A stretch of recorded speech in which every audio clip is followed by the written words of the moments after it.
ਸਵਾਗਤ। ਮੈਂ ਹਰਜਿੰਦਰ ਸਿੰਘ ਰੰਧਾਵਾ, ਤੁਸੀਂ ਦੇਖ ਰਹੇ ਹੋ ਪੰਜਾਬ ਟੈਲੀਵਿਜ਼ਨ ਔਰ ਮੇਰੇ ਨਾਲ ਨੇ ਸੀਨੀਅਰ ਜਰਨਲਿਸਟ ਰਜੀਵ ਭਾਸਕਰ। ਭਾਸਕਰ ਸਾਹਿਬ ਵੈਲਕਮ। ਬਹੁਤ ਬਹੁਤ ਸ਼ੁਕਰੀਆ ਰੰਧਾਵਾ ਜੀ।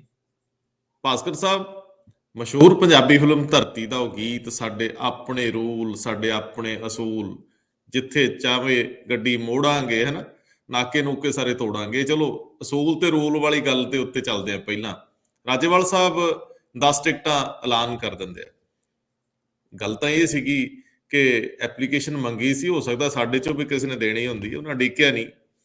ਚਲੋ ਖੈਰ, ਆਪੇ ਹੀ ਬਣਾਏ ਸੀ, ਤੋੜ ਵੀ ਦਿੱਤੇ, ਫਿਰ ਕੀ ਫਰਕ ਪੈਂਦਾ। ਕਹਿੰਦੇ 14 ਤੱਕ ਐਪਲੀਕੇਸ਼ਨਸ ਮੰਗੀਆਂ ਸੀ, ਹੁਣ ਉਹਨਾਂ ਆਪਣੇ ਸਮੇਤ 10 ਬੰਦੇ ਦੇਤੇ ਆ। ਲੇਟ ਹੋ ਰਹੇ ਸੀ, ਕੋਈ ਫਰਕ ਨਹੀਂ ਪੈਂਦਾ। ਦੂਜੇ ਬੰਨੇ ਕੇਜਰੀਵਾਲ ਸਾਹਿਬ ਕਹਿੰਦੇ ਆ, ਰਾਜੇਵਾਲ ਸਾਹਿਬ ਮੇਰੇ ਆਏ ਸੀ ਘਰ, ਉਦੋਂ ਤੱਕ ਅਸੀਂ 90 ਸੀਟਾਂ ਐਲਾਨਤੀਆਂ ਸੀ, 27 ਰਹਿ ਗਈਆਂ ਸੀ। ਉਹ ਕਹਿੰਦੇ ਸਾਨੂੰ 60 ਦਿਓ। ਮੈਂ ਉਹਨਾਂ ਨੂੰ ਕਿਹਾ ਸੀ, ਰਾਜੇਵਾਲ ਸਾਹਿਬ ਇਹ ਵੀ ਤੁਹਾਡੇ ਹੀ ਪੁੱਤ ਨੇ, ਕਿਸਾਨਾਂ ਦੇ ਹੀ ਨਿਆਣੇ ਨੇ, ਤੇ ਜੇ ਮਨਾ ਕਰਾਂਗੇ ਟਿਕਟਾਂ ਕੈਂਸਲ ਕਰਾਂਗੇ, ਚੰਗਾ ਨਹੀਂ ਹੋਊਗਾ। ਗੱਲ ਪੈਸੇ ਦੇ ਲੈਣ ਦੇਣ ਦੀ ਵੀ ਚੱਲੀ। ਕਹਿੰਦੇ ਜੇ ਮੈਨੂੰ ਤਾਂ ਕੱਖ ਲੱਭਿਆ ਨਹੀਂ, ਜੇ ਉਹਨਾਂ ਕੋਲ ਹੈਗਾ ਤੇ ਦੇ ਦੇਣ, ਮੈਨੂੰ ਦੇਣ ਦੀ ਲੋੜ ਨਹੀਂ, ਲੋਕਾਂ ਨੂੰ ਹੀ ਦੇ ਦੇਣ। ਅੱਛਾ, ਇਹਨੂੰ ਵੀ ਛੱਡ ਲੈਂਦੇ ਆ।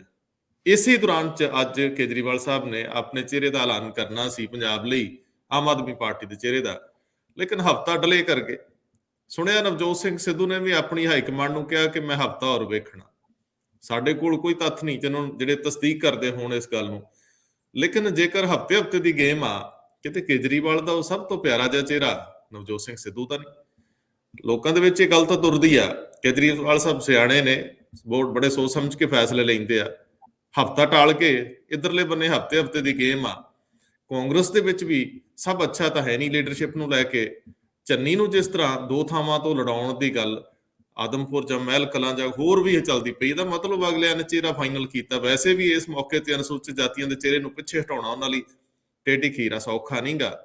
ਤੇ ਸਿੱਧੂ ਜਿੱਦ ਤੇ ਨੇ, ਕਿਤੇ ਇਹ ਜਿੱਦ ਪੰਜਾਬ ਦੀ ਲੜਾਈ ਨੂੰ ਹੋਰ ਤੀਬਰ ਤਿੱਖੀ ਤਾਂ ਨਹੀਂ ਕਰ ਦਊਗੀ। ਆਉਂਦੇ ਦਿਨਾਂ 'ਚ ਸਿੱਧੂ ਕਿਸੇ ਹੋਰ ਪਲੇਟਫਾਰਮ ਤੇ ਨਜ਼ਰ ਆ ਸਕਦੇ ਆ, ਇਹਦੇ ਤੇ ਗੱਲ ਕਰਨੀ ਬਣਦੀ ਆ। ਅੱਜ ਮਜੀਠੀਆ ਸਾਹਿਬ SIT ਦੇ ਅੱਗੇ ਪੇਸ਼ ਹੋਏ, ਸੁਣਿਆ ਕਾਫੀ ਸਵਾਲ ਜਵਾਬ ਸੀ। ਉਹ ਕਹਿੰਦੇ ਮੈਂ ਤਾਂ ਤਸੱਲੀ ਨਾਲ ਜਵਾਬ ਦੇ ਆਇਆ, ਲੇਕਿਨ ਨਾਲ ਹੀ ਮੈਂ ਉਹਨਾਂ ਨੂੰ ਕਹਿਆ ਵੀ ਮੇਰੇ ਵੀਰੋ ਆ ਬਾਕੀਆਂ ਨੂੰ ਵੀ ਪੁੱਛੋ, ਮੈਂ ਤਾਂ ਹੈਗਾ ਹੀ ਆ, ਮੇਰੇ ਨਾਲ ਬਾਕੀ ਵੀ ਲਿਆਓ। ਜੇਕਰ ਬੀਜੇਪੀ ਦੀ ਗੱਲ ਕਰੋਗੇ, ਉਹਨਾਂ ਨੇ ਪ੍ਰਧਾਨ ਮੰਤਰੀ ਦੀ ਸੁਰੱਖਿਆ ਨੂੰ ਲੈ ਕੇ ਫਿਰ ਪ੍ਰੈਸ ਕਾਨਫਰੰਸ ਕੀਤੀ ਹੈ। ਜਦੋਂ ਮਾਮਲਾ ਸੁਪਰੀਮ ਕੋਰਟ ਦੇ ਵਿੱਚ ਹੈ ਤੇ ਇਹਨੂੰ ਸਿਆਸਤ ਦੇ ਵਿੱਚ ਲਿਆ ਕੇ ਇਹਦੇ ਅਰਥ ਕੀ ਆ। ਉਂਝ ਮੇਰੇ ਕੋਲ ਇੱਕ ਵੀ ਖਬਰ ਆ ਕਿ ਭਾਰਤੀ ਜਨਤਾ ਪਾਰਟੀ ਦੀ ਸਰਕਾਰ ਕੇਂਦਰ ਵਾਲੀ ਸਿੱਖ ਬੰਦੀਆਂ ਨੂੰ, ਜਿਨ੍ਹਾਂ ਨੇ ਆਪਣੀ ਉਹਨਾਂ ਦੇ ਖਿਲਾਫ ਜਿਨ੍ਹਾਂ ਦੇ ਕੋਈ ਹੁਣ ਕੇਸ ਨਹੀਂ ਬਚੇ ਜਾਂ ਜਿਨ੍ਹਾਂ ਨੇ ਆਪਣੀਆਂ ਸਜ਼ਾਵਾਂ ਪੂਰੀਆਂ ਕਰ ਲਈਆਂ, ਉਹਨਾਂ ਨੂੰ ਜਲਦ ਰਿਹਾ ਕਰਕੇ ਵੱਡਾ ਪੱਤਾ ਖੇਡਣਾ ਚਾਹੁੰਦੀ ਹੈ। ਉਂਝ ਵੈਸੇ ਪੰਥਕ ਪੱਤਾ ਪਹਿਲਾਂ ਵੀ ਬੀਜੇਪੀ ਖੇਡ ਰਹੀ ਹੈ। ਟੌੜਾ ਸਾਹਿਬ ਦੇ ਪਰਿਵਾਰ ਚੋਂ ਇੱਕ ਜੀ ਨੂੰ ਸ਼ਾਮਲ ਕਰਕੇ ਹੁਣ ਬਰਨਾਲਾ ਪਰਿਵਾਰ ਨਾਲ ਨਜ਼ਦੀਕੀਆਂ ਦੀ ਕਨਸੋਰ ਨਿਕਲਦੀ ਆ। ਤੇ ਵੈਸੇ ਵੀ ਢੀਂਡਸਾ ਸਾਹਿਬ ਦੇ ਨਾਲ ਤਲਵੰਡੀ ਸਾਹਿਬ ਦਾ ਪੁਰਾਣਾ ਪੰਥਕ ਪਰਿਵਾਰ ਆਲਰੇਡੀ ਹੈਗਾ। ਸੋ ਪੰਜਾਬ ਦੀ ਅਕਾਲੀ ਰਾਜਨੀਤੀ ਦੇ ਵੱਡੇ ਥੰਮ ਜਿਹੜੇ ਰਹੇ ਆ, ਉਹਨਾਂ ਨੂੰ ਨਾਲ ਜੋੜ ਕੇ ਬੀਜੇਪੀ ਪੰਜਾਬ 'ਚ ਸਿੱਖ ਰਾਜਨੀਤੀ ਤਾਂ ਕਰਨਾ ਹੀ ਚਾਹ ਰਹੀ ਆ। ਉਹਨੂੰ ਕਿੰਨਾ ਫਲ ਮਿਲਦਾ, ਉਹ ਕਿੰਨੀ ਅੱਗੇ ਵੱਧਦੀ ਆ, ਇਹ ਵੱਖਰੀ ਗੱਲ ਆ। ਕੁਝ ਇੱਕ ਦੋ ਹੋਰ ਖਬਰਾਂ, ਵੱਡੀਆਂ ਖਬਰਾਂ ਨੇ ਜਿਨ੍ਹਾਂ ਤੇ ਭਾਸਕਰ ਸਾਹਿਬ ਨੇ ਜ਼ਿਕਰ ਕਰਨਾ। ਕਹਿੰਦੇ ਕਾਂਗਰਸ ਦੀ ਕੱਲ ਲਿਸਟ ਆ ਰਹੀ ਹੈ ਜਿਹਦੇ 'ਚ 80 ਕੁ ਲੋਕ ਸ਼ਾਮਲ ਹੋ ਸਕਦੇ ਆ।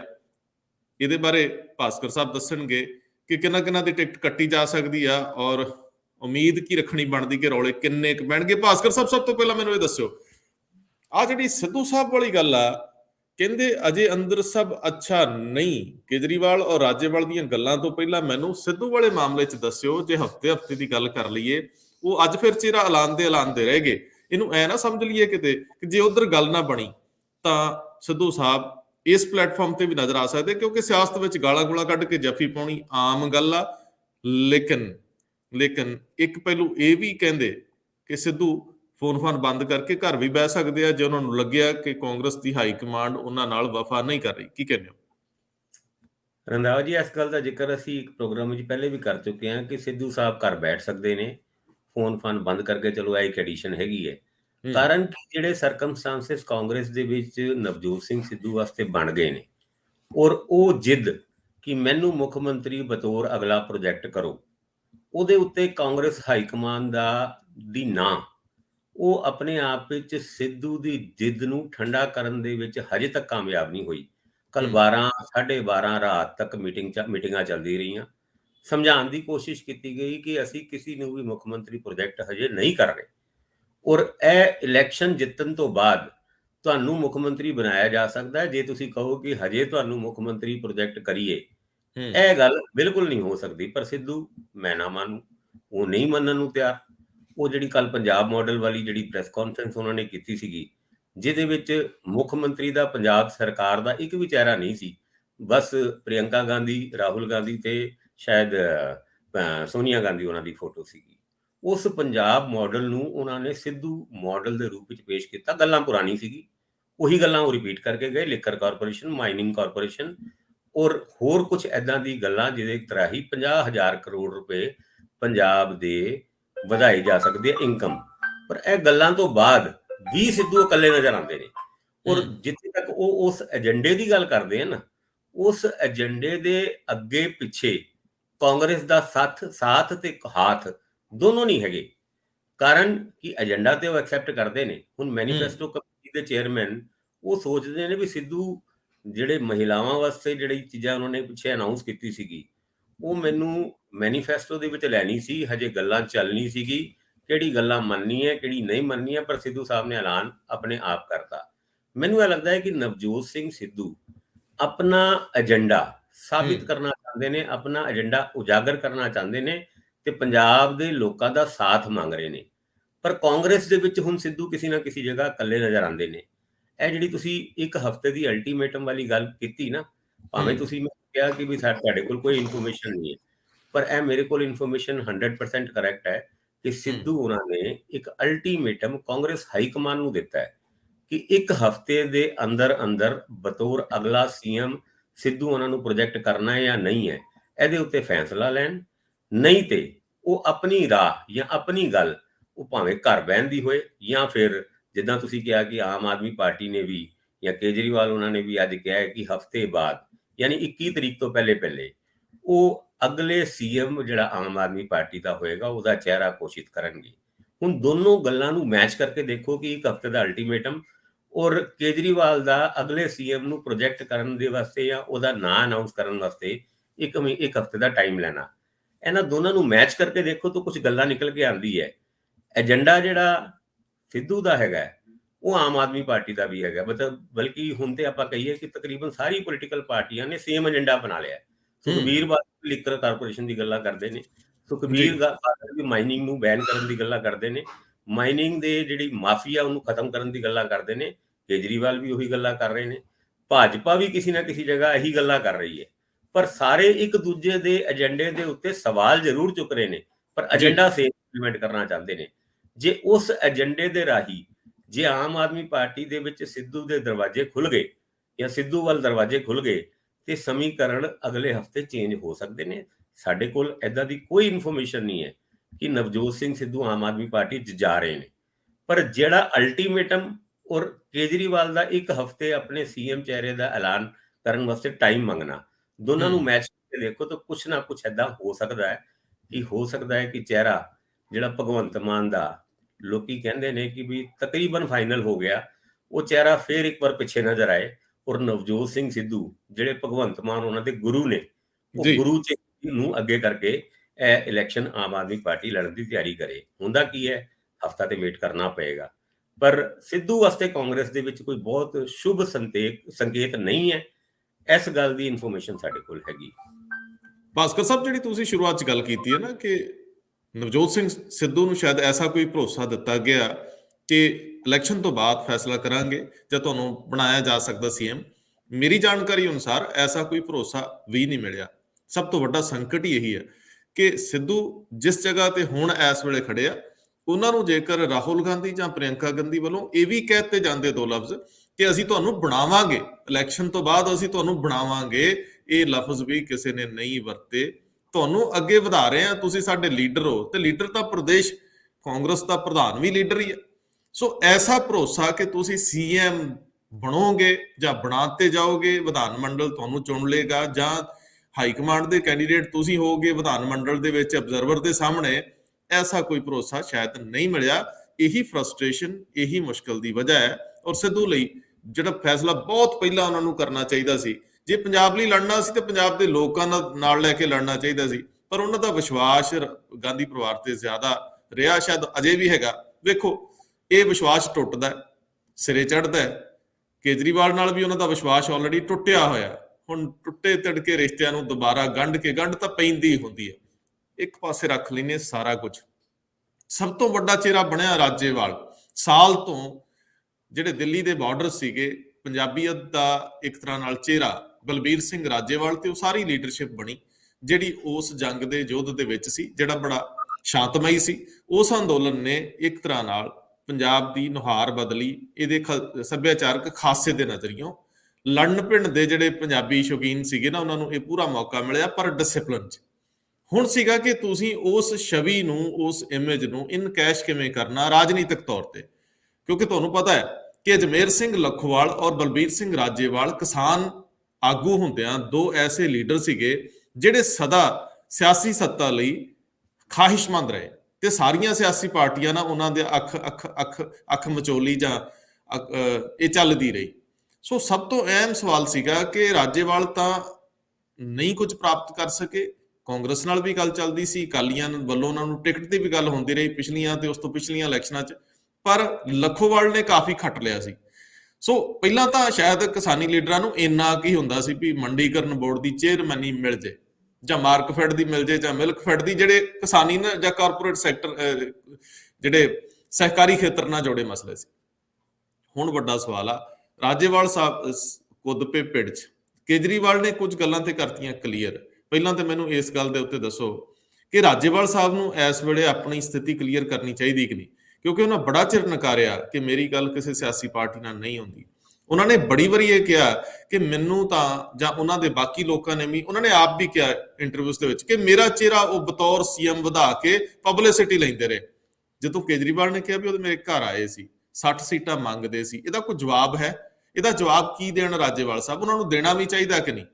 ਤੇ ਜੇ ਇਸ ਵੇਲੇ ਦੀ ਸਥਿਤੀ ਰਾਜੇਵਾਲ ਸਾਹਿਬ ਨੂੰ ਪਤਾ ਸੀ, ਚਲੋ ਮੈਂ ਇੱਕ ਪਲ ਲਈ ਰੱਖ ਵੀ ਦਿੰਨਾ ਪਾਸੇ, ਤੇ ਕਿਸੇ ਦੇ ਘਰ ਜਾਣਾ ਮਾੜਾ ਨਹੀਂ, ਉਹ ਵੀ ਤਬਦੀਲੀ ਲਈ ਆ ਰਹੇ ਸੀ, ਪਰ ਜੇ ਰਾਜੇਵਾਲ ਸਾਹਿਬ ਉਹ ਇਲਜ਼ਾਮ ਲੈ ਕੇ ਗਏ ਸੀ ਕਿ ਤੁਹਾਡੇ ਤੇ ਆ ਇਲਜ਼ਾਮ ਲੱਗਦੇ ਹੀ ਨੇ ਜੀ, ਫਿਰ ਜਾਣ ਦੀ ਕੀ ਲੋੜ ਸੀ? ਪਤਾ ਹੀ ਆ ਇਦਾਂ ਦੇ, ਜਾਂ ਫੋਨ ਤੇ ਹੀ ਪੁੱਛ ਲੈਂਦਾ, ਜਾਂ ਕੋਈ ਹੋਰ ਭੇਜ ਦਿੰਦੇ। ਅੱਜ ਕੋਈ ਸਫਾਈ ਆਉਣੀ ਚਾਹੀਦੀ ਰਾਜੇਵਾਲ ਸਾਹਿਬ ਵੱਲੋਂ ਕਿ ਨਹੀਂ ਇਸ ਮਾਮਲੇ 'ਚ? ਤੁਸੀਂ ਮੈਨੂੰ ਦੱਸੋ। ਆਣੀ ਚਾਹੀਦੀ ਹੈ, ਬਿਲਕੁਲ ਸਫਾਈ ਆਣੀ ਚਾਹੀਦੀ ਹੈ, ਕਿਉਂਕਿ ਰਾਜੇਵਾਲ ਉਹਨਾਂ ਬਾਰ-ਬਾਰ ਇਹ ਗੱਲਾਂ ਕਹਿ ਰਹੇ ਸੀਗੇ ਕਿ ਮੇਰੀ ਹਜੇ ਤੱਕ ਆਮ ਆਦਮੀ ਪਾਰਟੀ ਨਾਲ ਕੋਈ ਗੱਲ ਨਹੀਂ ਚੱਲਦੀ।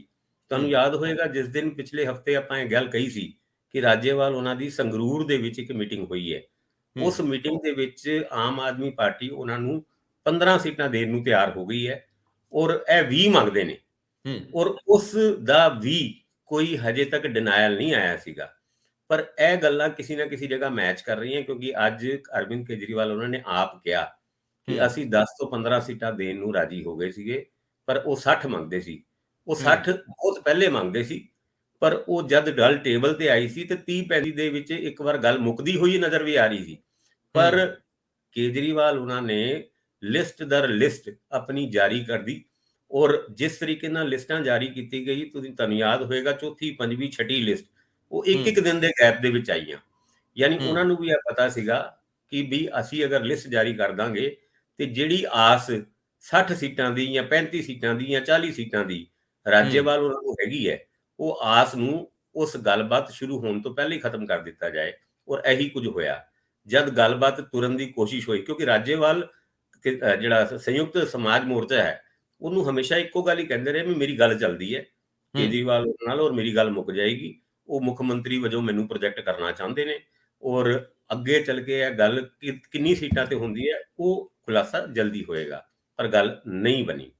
ਹੁਣ ਕੇਜਰੀਵਾਲ ਉਹਨਾਂ ਦਾ ਇਹ ਕਹਿਣਾ ਕਿ ਮੇਰੇ ਘਰ ਆਏ ਸੀ, ਇਹ ਰਾਜੇਵਾਲ ਉਹਨਾਂ ਨੇ ਕਦੀ ਨਹੀਂ ਗੱਲ ਕੀਤੀ ਕਿ ਮੈਂ ਕੇਜਰੀਵਾਲ ਉਹਨਾਂ ਦੇ ਘਰ ਗਿਆ ਸੀ।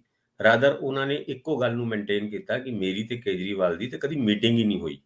ਫਿਰ ਉਹ ਜਿਹੜੇ ਸਬੂਤ ਦੇ ਕੇ ਆਏ ਸੀ, ਜਿਹੜੀ ਪੈਨ ਡਰਾਈਵ ਦੇ ਕੇ ਆਏ ਸੀ, ਉਹਦਾ ਵੀ ਖੁਲਾਸਾ ਅੱਜ ਕੇਜਰੀਵਾਲ ਉਹਨਾਂ ਨੇ ਕੀਤਾ ਕਿ ਰਾਜੇਵਾਲ ਉਹਨਾਂ ਨੇ ਜਿਹੜੇ ਆਰੋਪ ਲਾਏ ਨੇ ਕਿ ਅਸੀਂ ਜਾਂ ਸਾਡੀ ਪਾਰਟੀ ਤੋਂ ਟਿਕਟਾਂ ਵੇਚੀ ਜਾ ਰਹੀ ਹੈ, ਉਸ ਪੈਨ ਡਰਾਈਵ ਦੇ ਵਿੱਚ 2-3 ਲੋਕ ਆਪਸ ਵਿੱਚ ਗੱਲਾਂ ਕਰ ਰਹੇ ਸੀਗੇ, ਜੋ ਕਿਸੇ ਵੀ ਤੌਰ ਤੇ ਸਬੂਤ ਨਹੀਂ ਮੰਨਿਆ ਜਾ ਸਕਦਾ ਕਿ ਆਮ ਆਦਮੀ ਪਾਰਟੀ ਨੇ ਟਿਕਟਾਂ ਵੇਚੀ ਹੈ।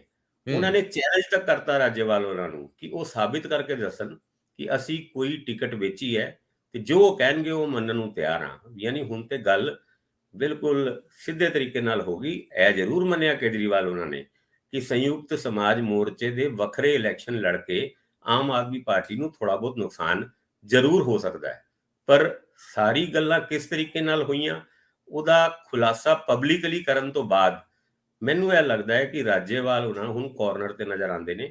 ਉਹਨਾਂ ਨੂੰ ਵੀ ਇਹਨਾਂ ਗੱਲਾਂ ਦਾ ਜਵਾਬ ਦੇਣਾ ਚਾਹੀਦਾ ਹੈ ਕਿ ਕਿਸ ਪੱਧਰ ਤੇ ਗੱਲ ਹੋਈ, ਕੀ ਉਹ ਉਹਨਾਂ ਦੇ ਘਰ ਗਏ ਸੀ ਕਿ ਨਹੀਂ ਗਏ ਸੀ, ਅਲਾਈਅੰਸ ਕਰਨ ਵਾਸਤੇ ਕਿੰਨੇ ਕੁ ਇਛੁਕ ਸੀਗੇ ਔਰ ਕਿੰਨਾਂ ਗੱਲਾਂ ਦੇ ਉੱਤੇ ਉਹ ਅਲਾਈਅੰਸ ਟੁੱਟਿਆ, ਔਰ ਜਿਹੜੀ ਪੈਨ ਡਰਾਈਵ ਦੇ ਕੇ ਆਏ ਸੀ ਉਹਦੇ ਵਿੱਚ ਵਾਕਈ ਕੋਈ ਸਬੂਤ ਸੀਗੇ ਜਾਂ ਜਿਹੜਾ ਕੇਜਰੀਵਾਲ ਉਹਨਾਂ ਕਹਿ ਰਹੇ ਨੇ ਕਿ ਉਹਦੇ ਵਿੱਚ ਕੋਈ ਸਬੂਤ ਨਹੀਂ ਸੀ। 2-3 ਲੋਕੀ ਗੱਲਾਂ ਕਰ ਰਹੇ ਸੀ ਕਿ ਦੇਖੋ ਜੀ ਉਹ ਤੇ ਫਲਾਣਾ ਪੈਸੇ ਲੈ ਕੇ ਕੰਮ ਕਰਦਾ ਹੈ, ਸਿਸੋਦੀਆ ਪੈਸੇ ਲੈ ਕੇ ਕੰਮ ਕਰਦਾ ਹੈ, ਕੇਜਰੀਵਾਲ ਪੈਸੇ ਲੈ ਕੇ ਕੰਮ ਕਰਦਾ ਹੈ। ਇਹ ਕਿਸੇ ਵੀ ਤਰੀਕੇ ਨਾਲ ਸਬੂਤ ਦੇ ਤੌਰ ਤੇ ਮੰਨੇ ਨਹੀਂ ਜਾ ਸਕਦੇ। ਹੁਣ ਗੱਲ ਤੇ ਅੱਗੇ ਤੁਰੀ ਹੈ ਔਰ ਇਲੈਕਸ਼ਨ ਦੇ ਵਿੱਚ ਤੁਹਾਨੂੰ ਪਤਾ ਹੈ ਆਰੋਪ ਪ੍ਰਤਿਆਰੋਪ ਇੰਨੇ ਕੁ ਲੱਗਦੇ ਹੁੰਦੇ ਹੈ ਕਿ ਇੱਕ ਦੂਜੇ ਦੇ ਕੱਪੜੇ ਉਤਾਰਨ ਦੀ ਕੋਸ਼ਿਸ਼ ਹਰ ਪੋਲੀਟੀਸ਼ੀਅਨਸ ਕਰਦਾ ਹੈ। ਇਹ ਹੁਣ ਅੱਗੇ ਚੱਲ ਕੇ ਰਾਜੇਵਾਲ ਉਹਨਾਂ ਦਾ ਕੀ ਜਵਾਬ ਆਉਂਦਾ ਹੈ, ਕਿਉਂਕਿ ਅੱਜ ਤੇ ਉਹ ਜ਼ਿਆਦਾ ਬਿਜ਼ੀ ਸੀਗੇ ਆਪਣੀ ਟਿਕਟ ਅਨਾਉਂਸ ਕਰਨ ਵਾਸਤੇ। 10 ਕੁ ਕੈਂਡੀਡੇਟ ਜਿਹੜੇ ਅਨਾਉਂਸ ਕੀਤੇ ਨੇ ਉਹਦੇ ਵਿੱਚ ਵੀ ਕਈ ਸਵਾਲੀਆ ਨਿਸ਼ਾਨ ਲੱਗੇ ਨੇ, ਪਰ ਚਲੋ ਦੇਖਦੇ ਅੱਗੇ ਚੱਲ ਕੇ ਕੀ ਹੁੰਦਾ। ਤੁਸੀਂ ਠੀਕ ਕਹਿ ਰਹੇ ਹੋ। ਰਾਘਵ ਚੱਡਾ ਬਾਰੇ ਕੇਜਰੀਵਾਲ ਨੇ ਕਿਹਾ ਕਿ ਉਹ ਆਡੀਓ ਕਲਿੱਪ ਹੈਗੀਆਂ ਇਹਨਾਂ ਕੋਲ ਪਈਆਂ ਨੇ ਜੀ, ਉਹ ਪੈਨ ਡਰਾਈਵ ਤੁਸੀਂ ਲੈਣੀ ਤੇ ਲੈ ਲਓ, ਪੱਤਰਕਾਰਾਂ ਨੂੰ ਉਹਨਾਂ ਨੇ ਕਿਹਾ। ਔਰ ਰਾਘਵ ਚੱਡਾ ਨੇ ਵੀ ਦਿੱਲੀ ਦੀ ਕਿਸੇ ਕੋਰਟ ਦੇ ਵਿੱਚ ਜਿਹੜੇ ਇੱਥੋਂ ਗੁਰਭੇਜ ਸਿੰਘ ਪੰਨੂ ਸੀਗੇ, ਕੀ ਨਾਂ ਉਹਨਾਂ ਦਾ ਸੀਗਾ, ਉਹਨਾਂ ਨੂੰ ਲੈ ਕੇ ਕਾਫੀ ਮੇਰੇ ਖਿਆਲ ਡੈਫਾਮੇਸ਼ਨ ਕੀਤੀ ਹੈ। ਇੱਕ ਅੱਧੀ ਜਗ੍ਹਾ ਹੋਰ ਵੀ ਮਾਨਹਾਨੀ ਦਾ ਕੇਸ ਹੋਇਆ। ਕਾਫੀ ਇਸ ਤਰ੍ਹਾਂ ਦਾ ਮਟੀਰੀਅਲ ਤੁਹਾਨੂੰ ਦੇਖਣ ਨੂੰ ਮਿਲੂਗਾ। ਕੇਜਰੀਵਾਲ ਨੇ ਬਾਲ ਤਾਂ ਸੁੱਟਤੀ ਹੈ ਇਹਦੇ ਪਾਲੇ ਦੇ ਵਿੱਚ ਸੰਯੁਕਤ ਕਿਸਾਨ ਮੋਰਚੇ ਦੇ, ਪਰ ਸੰਯੁਕਤ ਕਿਸਾਨ ਮੋਰਚੇ ਨੇ ਜਿਹੜੇ ਆਪਣੇ ਨਿਯਮ ਬਣਾਏ ਸੀ, ਸ਼ੁਰੂ 'ਚ ਕਿਹਾ ਗਿਆ ਸੀ ਕਿ ਅਸੀਂ ਐਪਲੀਕੇਸ਼ਨਸ ਮੰਗ ਰਹੇ ਹਾਂ, ਸ਼ਾਇਦ ਉਹਦੀ ਡੇਟ ਵੀ 14 ਰੱਖੀ ਸੀ ਕਿ ਜਿਹੜੇ ਵੀ ਚਾਹਵਾਨ ਆ ਇਲੈਕਸ਼ਨ ਲੜਨ ਦੇ ਉਹ ਅਪਲਾਈ ਕਰਨ 14 ਤੱਕ, ਸ਼ਾਇਦ ਮੈਨੂੰ ਪੱਕਾ ਯਾਦ ਨਹੀਂ, ਲੇਕਿਨ ਨਾਲ ਦੀ ਨਾਲ 14 ਤਰੀਕ ਸ਼ਾਮ 5 ਵਜੇ ਤੱਕ। ਔਰ ਨਾਲ ਹੀ ਸਕਰੀਨਿੰਗ ਕਮੇਟੀ ਬਣਾਈ ਸੀ, ਵੱਡੇ ਵੱਡੇ ਧਨੰਤਰ ਉਹਦੇ 'ਚ ਸ਼ਾਮਲ ਕੀਤੇ ਸੀ, ਪ੍ਰੋਫੈਸਰ ਮਨਜੀਤ ਸਿੰਘ ਚੰਡੀਗੜ੍ਹ ਵਾਲੇ ਵੀ ਕੀਤੇ ਸੀ, ਤੇ ਉਹ ਵੀ ਕਹਿੰਦੇ ਸੀ ਵੀ ਮੇਰਾ ਤੇ ਮੈਨੂੰ ਤੇ ਪੰਗੇ ਜੀ ਪਾਤਾ ਜੀ, ਤੇ ਨਾਲੇ ਖੁਸ਼ ਵੀ ਬੜੇ ਸੀ।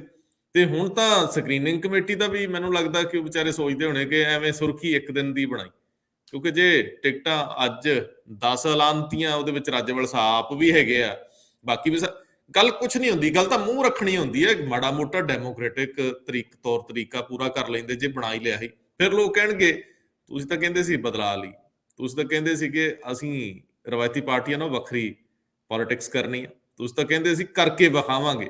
ਤੇ ਜੇ ਇਹੋ ਕਰਕੇ ਵਿਖਾਉਣਾ ਸੀ, ਦੂਜੇ ਵੀ ਕਰਦੇ ਪਏ, ਬਾਦਲ ਕੇ ਵੀ ਘਰੋਂ ਹੀ ਦੇ ਕੇ ਆਉਂਦੇ ਸੀ। ਕਾਂਗਰਸ ਵੀ ਮਾੜਾ ਮੋਟਾ ਇਧਰੋਂ ਉਧਰੋਂ ਤਾਮ-ਝਾਮ ਕਰਕੇ ਫੈਸਲਾ ਤਾਂ ਪਹਿਲਾਂ ਕੀਤਾ ਹੁੰਦਾ ਸੀ, ਜਾਂ ਸਰਵੇਆਂ ਦੇ ਆਧਾਰ ਤੇ, ਜਾਂ ਬਾਕੀ ਚੀਜ਼ਾਂ, ਕੋਈ ਤੇ ਮੂੰਹ ਰੱਖਣੀ ਨਾ। ਇਹਦੇ ਤੇ ਟਿੱਪਣੀ ਦੇ ਚੱਲਿਓ। ਵੈਸੇ ਇਹਨਾਂ ਨੂੰ ਮੁਬਾਰਕ ਆ, ਪੈਂਦਿਆਂ ਹੀ 10 ਕੱਢ ਮਾਰੇ। ਉਂਝ ਵੈਸੇ ਇੱਕ ਦੋ ਥਾਂ ਰੌਲਾ ਪੈਂਦਾ ਕਿ ਜਿਨ੍ਹਾਂ ਨੂੰ ਇੱਕ ਦੋਵਾਂ ਨੂੰ ਆਮ ਆਦਮੀ ਪਾਰਟੀ 'ਚ ਟਿਕਟ ਨਹੀਂ ਸੀ ਮਿਲੀ, ਉਧਰੋਂ ਮਿਲ ਗਈ। ਆਉਂਦੇ ਦਿਨਾਂ 'ਚ ਬੀਜੇਪੀ ਨੇ ਜਿਸ ਤਰੀਕੇ ਨਾਲ ਪਰਿਵਾਰਾਂ ਨੂੰ ਸ਼ਾਮਲ ਕਰਨਾ ਸ਼ੁਰੂ ਕੀਤਾ, ਰਾਜੇਵਾਲ ਸਾਹਿਬ ਵੀ ਬਹੁਤ ਸਾਰੇ ਇਹੋ ਜਿਹੇ ਲੋਕਾਂ ਨੂੰ ਸ਼ਾਮਲ ਕਰ ਸਕਦੇ ਆ। ਪੰਜਾਬ ਦੇ ਵਿੱਚ ਐਤਕੀ ਕੋਈ ਖਾਹਿਸ਼ਮੰਦ ਵਾਂਝਾ ਨਹੀਂ ਰਹੂਗਾ, ਟਿਕਟਾਂ ਪੂਰੀਆਂ ਮਿਲਣਗੀਆਂ। ਬਾਕੀ ਤੁਹਾਡੇ ਅੱਗੇ ਤੇਰੇ ਭਾਗ ਲੱਛੀਏ, ਜਾਂ ਫਿਰ ਲੜਾਈ ਲੜਨ ਦੀ ਤੁਹਾਡੀ ਆਪਣੀ ਵਿਲ, ਕਿੰਨਾ ਲੜ ਸਕਦੇ ਹੋ। ਭਾਸਕਰ ਸਾਹਿਬ, ਮੈਂ ਤਾਂ ਕਹਿੰਦਾ ਜੇ ਜਲੰਧਰ ਵਾਲੇ ਪਾਸਿਓਂ ਕਿਤੇ ਦਾਦੂ ਲੱਗਦਾ ਤੇ ਮਾਰ ਲਓ ਹੱਥ। ਚਲੋ ਤੁਸੀਂ ਕਲੋਲ ਕਰਦੇ ਹੋ ਸਾਡੇ ਨਾਲ, ਪਰ ਇਹ ਵੇ ਕਿ ਜਿਹੜਾ ਰਾਜੇਵਾਲ ਉਹਨਾਂ ਨੇ 14 ਤਰੀਕ ਦਾ 5 ਵਜੇ ਤੱਕ ਦਾ ਟਾਈਮ ਰੱਖਿਆ ਸੀ ਵੀ ਐਪਲੀਕੇਸ਼ਨਾਂ ਜਮ੍ਹਾਂ ਕਰਾਓ। ਜਿਹੜੇ ਚਾਹਵਾਨ ਨੇ ਔਰ ਵੱਖਰੇ ਸਮਾਜ ਤੋਂ ਇਹ ਅਪੀਲ ਕੀਤੀ ਗਈ ਸੀ, ਜੋ ਇਲੈਕਸ਼ਨ ਲੜਨਾ ਚਾਹੁੰਦੇ ਨੇ, ਜਿਹੜੀ ਸੀਟ ਤੋਂ ਲੜਨਾ ਚਾਹੁੰਦੇ ਨੇ, ਉਹ ਫਾਰਮ ਭਰ ਕੇ ਡਾਕਟਰ ਸਵਾਈਮਾਨ ਨੂੰ ਜਾਂ ਕਾਦੀਆਂ ਉਹਨਾਂ ਨੂੰ ਭੇਜ ਦਿਓ। ਫਿਰ ਸਕਰੀਨਿੰਗ ਕਮੇਟੀ ਉਹਦੀ ਸਕਰੂਟਨੀ ਕਰੇਗੀ। ਉਸ ਤੋਂ ਬਾਅਦ ਫਾਈਨਲ ਸਿਲੈਕਸ਼ਨ ਤੋਂ ਬਾਅਦ ਕੈਂਡੀਡੇਟ ਦਾ ਨਾਂ ਅਨਾਉਂਸ ਹੋਏਗਾ। ਪਰ ਜਲਦੀ ਜ਼ਿਆਦਾ ਸੀਗੀ। ਇਹ ਜਿਹੜੇ 10 ਕੈਂਡੀਡੇਟ ਅਨਾਉਂਸ ਕੀਤੇ ਨੇ, ਕਿ ਉਹ ਐਪਲੀਕੇਸ਼ਨ ਜਮ੍ਹਾਂ ਕਰਾਉਣ ਤੋਂ ਬਾਅਦ ਉਹਨਾਂ ਦੀ ਸਕਰੂਟਨੀ ਜਲਦੀ ਹੋ ਗਈ। ਜੇ ਕੱਲ ਨੂੰ 14 ਤਰੀਕ ਨੂੰ 5 ਵਜੇ ਤੱਕ ਹੋਰ ਐਪਲੀਕੇਸ਼ਨਾਂ ਆ ਜਾਂਦੀਆਂ ਤੇ ਉਹਨਾਂ ਦੀ ਸਕਰੂਟਨੀ ਕਿੱਦਾਂ ਹੋਏਗੀ? ਇਹ ਗੱਲ ਤੇ ਇਸ ਗੱਲ ਨੂੰ ਦਰਸਾਉਂਦੀ ਹੈ, ਭਾਵੇਂ ਸਾਰੀ ਪਾਰਟੀਆਂ ਆਪਣੀ ਪਾਰਟੀਆਂ ਦੇ ਵਿੱਚ ਡੈਮੋਕ੍ਰੈਟਿਕ ਸਿਸਟਮ ਹੋਣ ਦਾ ਦਾਅਵਾ ਕਰਦੀ ਹੋਣ, ਪਰ ਡੈਮੋਕ੍ਰੇਸੀ ਕਿਸੇ ਜਗ੍ਹਾ ਨਹੀਂ ਹੈ। ਆਪਣੀ ਟਿਕਟਾਂ ਆਪਣੇ ਵਾਸਤੇ ਅਨਾਉਂਸ ਕਰਨਾ ਜਾਂ ਆਪਣੇ ਬੰਦਿਆਂ ਨੂੰ ਦੇਣਾ, ਉਹਦੇ ਵਾਸਤੇ screening committee, central election committee, ਫਲਾਨੀ ਕਮੇਟੀ, ਡਿਗਾਨੀ ਕਮੇਟੀ, ਇਹ ਸਭ ਕੁਝ ਦਿਖਾਵਾ ਹੈ। ਚਲੋ ਰਾਜੇਵਾਲ ਉਹਨਾਂ ਨੇ ਤੇ ਇਹ ਗੱਲ ਸ਼ੋਅ ਕਰਤੀ। ਸਾਰੀ ਪੋਲੀਟੀਕਲ ਪਾਰਟੀਆਂ ਦਾ ਇਹੀ ਕੁਝ ਹਾਲ ਹੈ ਕਿ ਵੀ ਪਹਿਲੇ ਕਿਹਾ ਜਾਂਦਾ ਹੈ ਵੀ ਟਿਕਟ ਅਪਲਾਈ ਕਰਨ ਵਾਸਤੇ ਤੁਸੀਂ ਕਾਂਗਰਸ ਨੇ, ਤੇ ਤੁਹਾਨੂੰ ਯਾਦ ਹੋਏਗਾ ਪਿਛਲੀ ਵਾਰ ਕੁਝ ਪਤਾ ਨਹੀਂ 10,000 ਰੁਪਏ ਜਾਂ 1,000 ਰੁਪਏ ਰੱਖੇ ਸੀਗੇ ਕਿ ਹਾਂ। ਟਿਕਟ ਐਪਲੀਕੇਸ਼ਨ ਫਾਰਮ ਦੇ ਨਾਲ 10,000 ਰੁਪਏ ਵੀ ਜਮ੍ਹਾਂ ਕਰਾਣੇ ਹੈ। ਪਰ ਹੂੰ ਰਾਜੇਵਾਲ ਉਹਨਾਂ ਨੇ ਚਲੋ ਇਹ ਤੇ ਨਹੀਂ ਰੱਖਿਆ ਸੀ। ਪਰ ਹੁਣ ਰਾਜੇਵਾਲ ਔਰ ਉਹਨਾਂ ਦੇ ਹੀ ਕਿਸਾਨੀ ਸੰਗਠਨ ਤੋਂ ਕੋਈ ਐਦਾਂ ਦਾ ਦਾਅਵੇਦਾਰ ਪੈਦਾ ਹੋ ਜਾਂਦਾ ਹੈ ਜਿਹੜਾ ਕਹਿੰਦਾ ਵੀ ਟਿਕਟ ਤੇ ਮੈਨੂੰ ਮਿਲਣੀ ਚਾਹੀਦੀ ਹੈ, ਮੇਰੀ ਐਪਲੀਕੇਸ਼ਨ 5 ਵਜੇ ਤੱਕ ਭੇਜ ਦਿੱਤੀ ਗਈ, ਉਹਦੀ ਸਕਰੂਟਨੀ ਕੌਣ ਕਰੇਗਾ? ਔਰ ਕਈ ਸੰਯੁਕਤ ਸਮਾਜ ਮੋਰਚੇ ਦੇ ਲੀਡਰਾਂ ਦਾ ਮੈਨੂੰ ਵੀ ਫੋਨ ਆਇਆ ਕਿ ਆਹ ਕੀ ਹੋਇਆ, ਸਾਡੇ ਕੋਲੋਂ ਤਾਂ ਐਪਲੀਕੇਸ਼ਨ ਮੰਗਦੇ ਨੇ ਵੀ 14 ਤਰੀਕ ਨੂੰ ਸ਼ਾਮ ਨੂੰ 5 ਵਜੇ ਤੱਕ ਐਪਲੀਕੇਸ਼ਨ ਭੇਜ ਦਿਓ, ਉਸ ਤੋਂ ਬਾਅਦ ਡਿਸਾਈਡ ਹੋਏਗਾ ਕਿਹਨੂੰ ਕਿਹੜੀ ਟਿਕਟ ਦੇਣੀ ਹੈ। ਫਿਰ ਨਾਲ ਦੇ ਨਾਲ 10 ਟਿਕਟਾਂ ਦੀ ਅਨਾਉਂਸਮੈਂਟ ਹੋ ਜਾਣਾ, ਤੇ ਉਸ ਡੈਮੋਕ੍ਰੈਟਿਕ ਸਿਸਟਮ ਦੇ ਉੱਤੇ ਕੌਣ ਤੇ ਕਿੱਦਾਂ ਭਰੋਸਾ ਕਰੇਗਾ? ਇਹ ਬੜੀ ਦੇਖਣ ਵਾਲੀ ਗੱਲ ਹੈਗੀ ਹੈ। ਔਰ ਹਜੇ ਪਾਰਟੀ ਚੱਲੀ ਹੈ, ਤੁਰੀ ਹੈ, ਬਣੀ ਵੀ ਚੱਜ ਨਾਲ ਨਹੀਂ, ਚੋਣ ਨਿਸ਼ਾਨ ਮਿਲਣਾ ਹੈ, ਪਰ ਉਸ ਤੋਂ ਪਹਿਲੇ ਐਦਾਂ ਦੇ ਅਨਡੈਮੋਕ੍ਰੈਟਿਕ ਤਰੀਕੇ ਨਾਲ ਡੈਮੋਕ੍ਰੈਟਿਕ ਸਿਸਟਮ ਦਾ ਹਵਾਲਾ ਦਿੰਦੇ ਹੋਏ ਟਿਕਟਾਂ ਦਾ ਅਨਾਉਂਸ, ਉਹ ਆਪਣੇ ਆਪ ਵਿੱਚ ਪਾਰਟੀ ਦੀ ਪ੍ਰਕਿਰਿਆ ਨੂੰ, ਪਾਰਟੀ ਦੇ ਹਾਲਾਤ ਨੂੰ ਦਰਸਾਉਂਦਾ ਹੈ ਕਿ ਵੀ ਅੱਗੇ ਚੱਲ ਕੇ ਹੋਰ ਕਿੰਨੇ ਕੁ ਚੰਨ ਚਾੜਨਗੇ। ਭਾਸਕਰ ਸਾਹਿਬ, ਮੈਂ ਕਰ ਲਿਆ ਜੇ ਫੈਸਲਾ, ਮੈਨੂੰ ਤੁਹਾਡੇ ਸਾਥ ਦੀ ਲੋੜ ਆ। ਹੋਰ ਵੀ ਬੜੇ ਸਿਆਣੇ ਲੋਕ ਪੰਜਾਬ 'ਚ ਆਪਣੇ ਨਾਲ ਹੈਗੇ ਆ। ਆਪਾਂ ਸਾਰਿਆਂ ਦੇ ਸਾਹਮਣੇ ਇੱਕ ਸਵਾਲ ਰੱਖ ਦੇਣਾ ਵੀ ਐਤਕਾਂ ਜਿਸ ਦਿਨ ਪੈ ਗਈਆਂ ਵੋਟਾਂ, ਜਿਸ ਦਿਨ ਵੋਟਾਂ ਪੈ ਗਈਆਂ, ਚਲੋ ਛੱਡ ਦਿੰਦੇ ਆ, ਜਿਸ ਦਿਨ ਰਿਜ਼ਲਟ ਆ ਗਿਆ 10 ਮਾਰਚ ਨੂੰ ਆਉਣਾ ਨਾ ਜੀ, 10 ਮਾਰਚ ਨੂੰ ਜਦੋਂ ਰਿਜ਼ਲਟ ਆਉਣਾ ਹੈ ਤੇ ਆਪਾਂ ਨੇ ਅਗਲੇ ਦਿਨ ਤੋਂ ਹੀ ਐਪਲੀਕੇਸ਼ਨਾਂ ਮੰਗ ਲੈਣੀਆਂ ਵੀ ਆਪਾਂ ਬਣਾ ਰਹੇ ਹਾਂ ਨਵੀਂ ਪਾਰਟੀ, ਔਰ 5 ਸਾਲ ਅੱਗੇ ਤੱਕ ਲਈ ਆਪਾਂ ਇਹ ਫੈਸਲਾ ਕਰ ਲੈਣਾ ਕਿ ਉਮੀਦਵਾਰ ਸਾਰੇ ਦੇ 117 ਦੇ 17 ਪਹਿਲਾਂ ਹੀ ਅਨਾਉਂਸ ਕਰ ਦੇਣੇ ਆ। 10 ਅਪ੍ਰੈਲ ਤੱਕ 117 ਉਮੀਦਵਾਰ ਐਲਾਨ ਕੇ ਹਲਕਿਆਂ ਦੇ ਵਿੱਚ ਕੰਮ ਕਰਨਾ ਸ਼ੁਰੂ ਕਰ ਦੇਣ। ਆਪਾਂ ਨਹੀਂ ਪੰਗਾ ਲੈਣਾ। ਦੇਖੋ ਮੁੜ ਕੇ ਅਖੀਰ 'ਚ ਜਾ ਕੇ ਬੜੀ ਮੁਸ਼ਕਲ ਹੁੰਦੀ ਹੈ ਜੀ। ਸਮੇਂ ਸਿਰ ਕੀਤੇ ਕੰਮ ਕਹਿੰਦੇ ਫਾਇਦੇਮੰਦ ਹੁੰਦੇ ਆ। ਡੈਮੋਕ੍ਰੈਟਿਕ ਸੈਟਅਪ ਕੋਈ ਨਹੀਂ ਹੁੰਦਾ, ਜਿਹੜਾ ਅਪਲਾਈ ਕਰੂਗਾ ਉਹਨੂੰ ਲੈ ਕੇ ਤੁਰ ਪੈਣਾ। ਕੋਈ 5 ਸਾਲਾਂ 'ਚ ਮਾੜੇ ਮੋਟੇ 5-7 ਬੰਦੇ ਦੇ ਨਾਲ ਜੋੜ ਹੀ ਲਊਗਾ। ਸਿਆਸੀ ਪਾਰਟੀਆਂ ਅਖੀਰ ਤੱਕ ਵਹਿੰਦੀਆਂ ਰਹਿੰਦੀਆਂ, ਲੜਾਈਆਂ ਬੜੀਆਂ ਪੈਂਦੀਆਂ। ਭਾਸਕਰ ਸਾਹਿਬ, ਇਹਨਾਂ ਚੱਕਰਾਂ 'ਚ ਨਹੀਂ ਪੈਣਾ। ਅੱਛਾ ਚਲੋ, ਹਾਸਾ ਮਜ਼ਾਕ ਛੱਡ ਦਿੰਦੇ, ਆਪਾਂ ਚੱਲੀਏ ਬਿਕਰਮ ਸਿੰਘ ਮਜੀਠੀਆ ਦੀ SIT ਅੱਗੇ ਪੇਸ਼ੀ ਬਾਰੇ, ਕਿਉਂਕਿ ਮੈਂ ਤਾਂ ਅੱਜ ਥੋੜਾ ਜਿਹਾ ਬਿਜੀ ਸੀਗਾ, ਤੁਸੀਂ ਨੀਂਹ ਜਲਾ ਕੇ ਤੱਕਦੇ ਰਹੇ। ਮਜੀਠੀਆ ਸਾਹਿਬ ਨੇ ਕੋਈ ਪ੍ਰੈਸ ਕਾਨਫਰੰਸ ਵੀ ਕੀਤੀ, ਜਿਵੇਂ ਤੁਸੀਂ ਮੈਨੂੰ ਦੱਸਿਆ। ਜ਼ਰੂਰ ਦੱਸਿਓ ਕਿ ਉਹਨਾਂ ਨੂੰ ਕੀ ਸਵਾਲ ਹੋਏ ਜਾਂ ਕਿੰਨੇ ਸਵਾਲ ਹੋਏ, ਉਹਨਾਂ ਨੇ ਕੀ ਜਵਾਬ ਦਿੱਤੇ। ਥੋੜਾ ਦੇਰ ਤੇ ਮੈਨੂੰ ਚਾਨਣਾ ਪਾਉਂਦੇ ਜਾਇਓ ਦੋਸਤ ਮਿੱਤਰ। ਵੈਸੇ ਤਾਂ ਖਬਰਾਂ ਸੁਣਨ ਦੇ ਸ਼ੌਕੀਨ ਆ ਸਾਰੇ, ਸੁਣ ਵੀ ਲਈਆਂ ਹੋਣਗੀਆਂ, ਪਰ ਜੇ ਕੋਈ ਅੰਦਰ ਦੀ ਉਹ ਵੀ ਦੱਸ ਦਿਓ ਜੀ। SIT ਦੇ ਸਾਹਮਣੇ ਮਜੀਠੀਆ ਸਾਹਿਬ ਪੇਸ਼ ਹੋਏ, 60 ਸਵਾਲ ਪੁੱਛੇ ਗਏ। ਮਜੀਠੀਆ ਉਹਨਾਂ ਦਾ ਬਾਹਰ ਨਿਕਲ ਕੇ ਇਹ ਕਹਿਣਾ ਕਿ ਸਾਰੇ ਸਵਾਲਾਂ ਦਾ ਬੜੀ ਡਿਟੇਲ ਨਾਲ, ਬੜੇ ਇਤਮੀਨਾਨ ਨਾਲ ਮੈਂ ਜਵਾਬ ਦਿੱਤਾ ਹੈ। ਔਰ ਉਹਨਾਂ ਨੇ ਨਾਲ ਇੱਕ ਸਵਾਲ ਵੀ ਖੜਾ ਕੀਤਾ ਕਿ ਹੁਣ ਪੁੱਛਿਆ ਜਾਏ ਨਵਜੋਤ ਸਿੰਘ ਸਿੱਧੂ ਤੇ ਹੋਮ ਮਿਨਿਸਟਰ ਸੁਖਜਿੰਦਰ ਸਿੰਘ ਰੰਧਾਵਾ ਨੂੰ, ਜਿਹੜੇ ਮੇਰੇ ਕੇਸ ਦੇ ਪ੍ਰਤੀ ਉਹਨਾਂ ਦੀ ਸਟੇਟਮੈਂਟਾਂ ਦਿੱਤੀ ਹੋਈਆਂ, ਉਸ ਬਾਰੇ ਦੇ ਵਿੱਚ ਵੀ ਉਹਨਾਂ ਤੋਂ ਪੁੱਛਗਿੱਛ ਕੀਤੀ ਜਾਣੀ ਚਾਹੀਦੀ ਹੈ, ਕਿਉਂਕਿ ਆਹ ਜਿਹੜਾ ਉਹਨਾਂ ਦੇ ਖਿਲਾਫ ਕੇਸ ਹੋਇਆ ਹੈ, ਉਹਨਾਂ ਦਾ ਮੰਨਣਾ ਹੈ ਕਿ ਇਹ ਪੋਲੀਟੀਕਲ ਵੈਂਡੇਟਾ ਦਾ ਇੱਕ ਕੇਸ ਹੈਗਾ। ਹੁਣ ਪੋਲੀਟੀਕਲ ਵੈਂਡੇਟਾ ਦਾ ਕੇਸ ਇਸ ਕਰਕੇ ਹੈਗਾ ਕਿ ਕੇਸ ਦੇ ਬਾਰੇ 'ਚ ਜਦ ਕੋਰਟ ਦੇ ਵਿੱਚ ਕੇਸ ਚੱਲਦਾ ਹੋਏ ਔਰ ਸਿਆਸੀ ਸਟੇਜਾਂ ਤੋਂ ਉਸ ਕੇਸ ਦੀ ਕੋਈ ਸਟੇਟਮੈਂਟ ਦਿੱਤੀ ਜਾਂਦੀ ਹੈ, ਉਹ ਨੈਚੁਰਲੀ, ਜਿੱਦਾਂ ਸੁਮੇਧ ਸਿੰਘ ਸੈਣੀ ਉਹਨਾਂ ਨੂੰ ਇਸ ਗੱਲ ਦਾ ਫਾਇਦਾ ਹੋਇਆ ਕਿ ਪੋਲੀਟੀਕਲ ਵੈਂਡੇਟਾ ਦੇ ਚੱਲਦੇ ਹੋਏ ਇਸ ਕੇਸ ਦੀ ਹੀਅਰਿੰਗ ਜਾਂ ਕੋਈ ਅਰੈਸਟ 2022 ਦੀ ਚੋਣਾਂ ਦੇ ਰਿਜ਼ਲਟ ਤੱਕ ਉਹਦੇ ਉੱਤੇ ਰੋਕ ਲਾਈ ਜਾਂਦੀ ਹੈ। ਇੱਦਾਂ ਦਾ ਕੁਝ ਫਾਇਦਾ ਸ਼ਾਇਦ ਮਜੀਠੀਆ ਉਹਨਾਂ ਨੂੰ ਵੀ ਮਿਲ ਸਕਦਾ ਹੈ। ਪਰ ਸਵਾਲਾਂ ਦੇ ਜਵਾਬ ਦਿੱਤੇ, ਬਾਹਰ ਨਿਕਲ ਕੇ ਉਹਨਾਂ ਦੀ ਬਾਡੀ ਲੈਂਗੁਏਜ ਬਹੁਤ ਵਧੀਆ ਸੀਗੀ ਔਰ ਬੜੇ ਕੌਨਫੀਡੈਂਟ ਜਿਹੇ ਲੱਗਦੇ ਸੀਗੇ। ਤੇ ਮੈਨੂੰ ਲੱਗਦਾ ਹੈ ਵੀ ਜਿਹੜਾ ਸਿੱਟ ਦੇ ਅੰਦਰ ਦਾ ਸੀਨ ਵੀ ਕੋਡ ਲੱਗਣ ਤੋਂ ਬਾਅਦ ਕੋਈ ਚੇਂਜ ਜਿਹਾ ਲੱਗਦਾ ਹੈ, ਜਿਹਦੇ ਕਰਕੇ ਉਹਨਾਂ ਦਾ ਕੌਨਫੀਡੈਂਸ ਲੈਵਲ ਇੰਨਾ ਵਧਿਆ ਹੋਇਆ। ਨਹੀਂ ਦੇਖੋ, ਗੱਲ ਤਾਂ ਬੜੀ ਸਾਫ਼ ਜੀ ਹੈ ਕਿ ਮੇਰੇ ਖਿਆਲ ਜੇ ਬੰਦਾ ਗਿਆ, ਉਹਨੂੰ ਚਾਹ ਪਾਣੀ ਵੀ ਪਿਆਇਆ ਹੋਊਗਾ, ਇੱਧਰ ਉੱਧਰ ਦੀਆਂ ਵੀ ਹੋਈਆਂ ਹੋਣਗੀਆਂ, ਕੁਝ ਸਵਾਲ ਵੀ ਅੱਗੇ ਰੱਖਤੇ ਹੋਣਗੇ ਵੀ ਆਹ ਦੇਖ ਲਓ ਜੀ, ਇਹ ਸਵਾਲ ਨੇ। ਜਿਹੜੀ ਗੱਲ ਪਹਿਲਾਂ ਹੋਣੀ ਸੀ ਕਿ ਪਿੱਛੇ ਬਾਸ ਸੀ, ਕਿਸੇ ਨੇ ਪੁੱਛਣਾ ਸੀ, ਜਾਂ ਜਿਹੜਾ ਇੱਕ ਪ੍ਰੈਸ਼ਰ ਸੀ ਉਹ ਖਤਮ ਹੋ ਚੁੱਕਿਆ। ਇਹ ਉਹੀ ਅਫਸਰ ਹੋਣਗੇ ਜਿਨ੍ਹਾਂ ਨੇ ਅੱਗੇ ਵਧਣਾ ਹੈ, ਇਹਨਾਂ ਨੇ ਕੋਰਟ ਨੂੰ ਵੀ ਰਿਪੋਰਟ ਕਰਨਾ ਹੈ। ਕਾਫੀ ਚੀਜ਼ਾਂ ਬਦਲ ਜਾਂਦੀਆਂ ਨੇ। ਮੈਨੂੰ ਨਹੀਂ ਪਤਾ ਅੰਦਰ ਕੀ ਹੋਇਆ ਕੀ ਨਹੀਂ ਹੋਇਆ, ਪਰ ਇੰਝ ਲੱਗਦਾ ਹੈ ਕਿ ਹੁਣ ਇਸ ਕੇਸ ਨੂੰ ਆਪਾਂ ਇੱਕ ਤਰ੍ਹਾਂ ਨਾਲ, ਜਿਹਨੂੰ ਕਹਿੰਦੇ ਨਾ, ਐਵੇਂ ਫਾਰਮੈਲਿਟੀ ਵਜੋਂ ਹੀ ਵੇਖੀਏ, ਐਵੇਂ ਰਸਮ ਵਜੋਂ ਵੇਖੀਏ, ਠੰਡੇ ਬਸਤੇ 'ਚ ਪੈ ਗਿਆ। ਬੀਜੇਪੀ ਦੀਆਂ ਵੀ ਕਾਫੀ ਖਬਰਾਂ ਨੇ, ਛੱਡ ਦਈਏ ਜੀ, ਕਾਫੀ ਅੱਗੇ ਲੰਘ ਆਏ ਆ। ਦੇਖੋ 25 ਮਿੰਟ ਹੋ ਚੱਲਿਆ, ਜੇ ਕਹਿੰਦੇ ਹੋ ਤੇ ਜਾਂਦੇ ਜਾਂਦੇ ਕੋਈ ਟਿੱਪਣੀ ਕਰ ਚਲੋ। ਕਾਂਗਰਸ ਦੀ ਲਿਸਟ ਦਾ ਜ਼ਿਕਰ ਜ਼ਰੂਰ ਕਰ ਲਓ। ਹਾਂ ਕੱਲ ਭਾਸਕਰ ਕੱਲ ਸਾਹਿਬ ਸ਼ਾਮੀ ਹਾਂ ਭਾਸਕਰ ਸਾਹਿਬ ਨੇ 6:30 ਜਿੱਥੇ ਵਜੇ ਮਿਹਨਤ ਕੀਤੀ ਹੋਵੇ ਛੱਡਦੇ ਨਹੀਂ ਜੇ ਖੜਾ। ਚਲੋ ਤੁਸੀਂ ਦੱਸੋ ਫਿਰ। 6:30 ਵਜੇ ਇੱਕ ਸੈਂਟਰਲ ਇਲੈਕਸ਼ਨ ਕਮੇਟੀ ਕਾਂਗਰਸ ਦੀ ਉਹਦੀ ਮੀਟਿੰਗ ਹੈ। ਮੀਟਿੰਗ ਤੋਂ ਪਹਿਲੇ ਕੈਂਡੀਡੇਟਸ ਤਕਰੀਬਨ ਡਿਸਾਈਡ ਕਰ ਲਿੱਤੇ ਗਏ ਨੇ। ਗੱਲ ਤੇ ਇੱਥੇ ਤੱਕ ਪਤਾ ਲੱਗੀ ਹੈ ਕਿ 80 ਕੁ ਕੈਂਡੀਡੇਟ ਉਹਨਾਂ ਨੇ ਤਕਰੀਬਨ ਡਿਸਾਈਡ ਕਰ ਲਏ ਨੇ। ਉਹਨਾਂ ਦੀ ਲਿਸਟ ਆਉਣ ਦੀ ਸੰਭਾਵਨਾ ਕੱਲ 6:30 7 ਜਾਂ 7:30 ਵਜੇ ਤੱਕ ਆ ਜਾਏਗੀ। ਔਰ ਇਹ ਵੀ ਗੱਲ ਪਤਾ ਲੱਗੀ ਹੈ ਕਿ 20-22 ਐਮਐਲਏਆਂ ਦੀ ਸਿਟਿੰਗ ਐਮਐਲਏਆਂ ਦੀ ਟਿਕਟ ਕੱਟ ਰਹੀ ਹੈ, ਜਿਹਦੇ ਵਿੱਚ ਜਲੰਧਰ ਦੇ ਵਿੱਚ ਜਿਹੜੇ ਪਹਿਲੇ ਕੈਂਡੀਡੇਟ ਲੜੇ ਸੀ ਨਾ, ਯਾਨੀ 9 ਐਮਐਲਏ ਹੈਗੇ ਆ ਜਲੰਧਰ, ਕਿਉਂਕਿ ਮੈਂ ਜਲੰਧਰ ਬੈਠਾ ਇਸ ਕਰਕੇ ਜਲੰਧਰ ਦੀ ਗੱਲ ਕਰ ਰਿਹਾ। ਉਹਨਾਂ ਵਿੱਚੋਂ ਇੱਕ ਜਾਂ ਦੋ ਜਿਹੜੇ ਕੈਂਡੀਡੇਟ, ਇੱਕ ਉਹਨਾਂ ਵਿੱਚੋਂ ਸਿਟਿੰਗ ਐਮਐਲਏ ਵੀ ਹੈਗੇ ਆ ਜਿਹੜੇ ਪਿਛਲੀ ਵਾਰ ਇਲੈਕਸ਼ਨ ਲੜੇ ਸੀ, ਉਹਨਾਂ ਦੀ ਟਿਕਟ ਕੱਟੀ ਜਾਣ ਦੀ ਸੰਭਾਵਨਾ ਹੈਗੀ। ਸਾਡੇ ਕੋਲ ਨਾਂ ਹੈਗੇ ਆ, ਪਰ ਚਲੋ ਇਹ ਕਾਂਗਰਸ ਦਾ ਕੰਮ ਹੈਗਾ। ਕਾਂਗਰਸ ਦੀ ਸੈਂਟਰਲ ਇਲੈਕਸ਼ਨ ਕਮੇਟੀ ਦੇ ਉੱਤੇ ਛੱਡ ਦਿੱਤਾ ਜਾਏ ਕਿ ਉਹ ਆਪ ਡਿਸਾਈਡ ਕਰਨ ਕਿ ਜਿਹੜੇ ਸਾਡੇ ਕੋਲ ਨਾਂ ਹੈਗੇ ਨੇ, ਜਿਹਦਾ ਡਿਸੀਜਨ ਤਕਰੀਬਨ ਹੋ ਗਿਆ ਹੈ, ਉਹ ਵਾਕਈ ਕੱਟੇ ਜਾਣਗੇ ਕਿ ਨਹੀਂ ਕੱਟੇ ਜਾਣਗੇ। ਇਹ ਵੀ ਪਤਾ ਲੱਗਿਆ ਵੀ ਕੁਝ ਐਮਪੀ ਜਿਹੜੇ ਸਿਟਿੰਗ ਐਮਪੀ ਨੇ, ਭਾਵੇਂ ਉਹ ਰਾਜ ਸਭਾ ਦੇ ਹੈਗੇ ਨੇ ਜਾਂ ਫਿਰ ਲੋਕ ਸਭਾ ਦੇ ਹੈਗੇ ਨੇ, ਉਹ ਵੀ ਇਸ ਵਿਧਾਨ ਸਭਾ ਦੀ ਚੋਣਾਂ ਦੇ ਵਿੱਚ ਇਲੈਕਸ਼ਨ ਲੜ ਸਕਦੇ ਨੇ। ਜਿਹਦੇ ਵਿੱਚੋਂ ਰਾਜ ਸਭਾ ਦੇ ਐਮਪੀ ਜਿਹੜੇ ਹੈਗੇ ਆ, ਜਿਹੜੇ ਬਾਜਵਾ ਸਾਹਿਬ ਉਹਨਾਂ ਦਾ ਤੇ ਉਹਨਾਂ ਨੇ ਆਪ ਹੀ ਡਿਕਲੇਅਰ ਕਰਤਾ। ਪਰ 4 ਕੁ ਐਮਪੀ ਏਦਾਂ ਦੇ ਹੋਰ ਹੈਗੇ ਨੇ ਜਿਹੜੇ ਇਲੈਕਸ਼ਨ ਦੇ ਮੈਦਾਨ ਦੇ ਵਿੱਚ ਉਤਾਰੇ ਜਾ ਸਕਦੇ ਨੇ। ਔਰ ਜਿੱਥੇ ਤੁਸੀਂ ਸਵੇਰੇ ਵਾਲੇ ਪ੍ਰੋਗਰਾਮ ਦੇ ਵਿੱਚ ਗੱਲ ਕੀਤੀ ਸੀ ਕਿ ਚੰਨੀ ਉਹਨਾਂ ਵੀ 2 ਜਗ੍ਹਾ ਤੋਂ ਇਲੈਕਸ਼ਨ ਲੜ ਸਕਦੇ ਨੇ, ਖਬਰ ਤੇ ਇਹ ਵੀ ਮਿਲੀ ਹੈ ਕਿ ਉਹਨਾਂ ਦਾ ਆਦਮਪੁਰ ਔਰ ਚਮਕੌਰ ਸਾਹਿਬ ਤੋਂ ਇਲੈਕਸ਼ਨ ਲੜਨਾ ਲਗਭਗ ਤੈਅ ਵੇ, ਔਰ ਕੱਲ ਸ਼ਾਇਦ ਇਹ ਅਨਾਉਂਸ ਵੀ ਹੋ ਜਾਏ। ਹੁਣ ਅਗਰ ਉਹ ਆਦਮਪੁਰ ਤੋਂ ਇਲੈਕਸ਼ਨ ਲੜਦੇ ਨੇ ਤੇ ਸਾਫ਼-ਸਾਫ਼ ਦੁਆਬੇ ਦੇ ਵਿੱਚ ਜਿਹੜੀ ਇੱਕ ਖਾਸ ਵਰਗ ਦੇ ਵੋਟਾਂ ਨੂੰ ਅਟਰੈਕਟ ਕਰਨਾ ਉਹਦਾ ਇੱਕ ਮੋਟਿਵ ਹੋ ਸਕਦਾ, ਔਰ ਉਹਦੇ ਵਿੱਚ ਕਾਮਯਾਬੀ ਵੀ ਕਾਂਗਰਸ ਨੂੰ ਮਿਲ ਸਕਦੀ ਹੈ।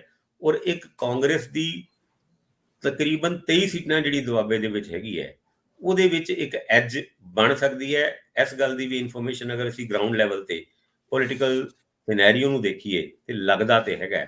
ਪਰ ਚਲੋ ਇਹ ਕੱਲ 7, 7:30 ਜਾਂ 8 ਵਜੇ ਤੱਕ ਲਿਸਟ ਜਾਰੀ ਹੋ ਜਾਏਗੀ, ਔਰ ਬਾਕੀ ਦੇ 37 ਕੁ ਕੈਂਡੀਡੇਟ ਜਿਹੜੇ ਬਚੇ ਹੋਣਗੇ ਉਹਦੇ ਵਿੱਚ ਧੁੜਕੁਮ ਲੱਗੀ ਰਹੇਗੀ, ਕਿਉਂਕਿ ਕਿਹਦੀ ਟਿਕਟ ਕੱਟਣੀ ਹੈ ਕਿਹਦੀ। ਹਾਲਾਂਕਿ ਕੱਲ 80 ਵਾਲੀ ਲਿਸਟ ਵਿੱਚ ਹਜੇ ਵੀ ਬਹੁਤ ਸਾਰੇ ਕੈਂਡੀਡੇਟ ਇੱਦਾਂ ਦੇ ਨਹੀਂ ਹੋਣਗੇ ਜਿਨ੍ਹਾਂ ਦੀ ਟਿਕਟ ਕੱਲ 80 'ਚ ਕੱਟੀ ਜਾਏਗੀ। ਕੁਝ ਹੋਣਗੇ, ਪਰ ਉਸ ਤੋਂ ਇਲਾਵਾ ਕਾਫੀ ਸਾਰੇ ਜਿਨ੍ਹਾਂ ਦੀ ਟਿਕਟ ਹਜੇ ਕੱਟੀ ਜਾਣੀ ਹੈ ਉਹ ਇਸ ਲਿਸਟ ਵਿੱਚ ਸ਼ਾਮਿਲ ਨਾ ਹੋਣ। ਤੁਸੀਂ ਠੀਕ ਕਹਿ ਰਹੇ ਹੋ ਕਿ ਕਾਫੀ ਦੀ ਕੱਟੀ ਜਾਏਗੀ, ਪਰ ਜਿਹੜਾ ਤੁਸੀਂ 20-22 ਦਾ ਅੰਕੜਾ ਕਹਿ ਰਹੇ ਹੋ, ਮੈਂ ਇਹਦੇ ਉੱਤੇ ਨਜ਼ਰ ਬਣਾਈ ਹੋਈ ਸੀ। ਇਹ ਅੰਕੜਾ ਘਟ ਕੇ ਹੁਣ 10 ਤੋਂ 15 ਤੱਕ ਸੀਮਤ ਹੈ। 20-22 ਵਾਲੇ ਅੰਕੜੇ ਨੂੰ ਕੁਝ ਸਾਧਿਆ ਗਿਆ ਜਿੱਥੇ ਜਿੱਥੇ ਸੰਭਾਵਨਾਵਾਂ ਹੋ ਸਕਦੀਆਂ।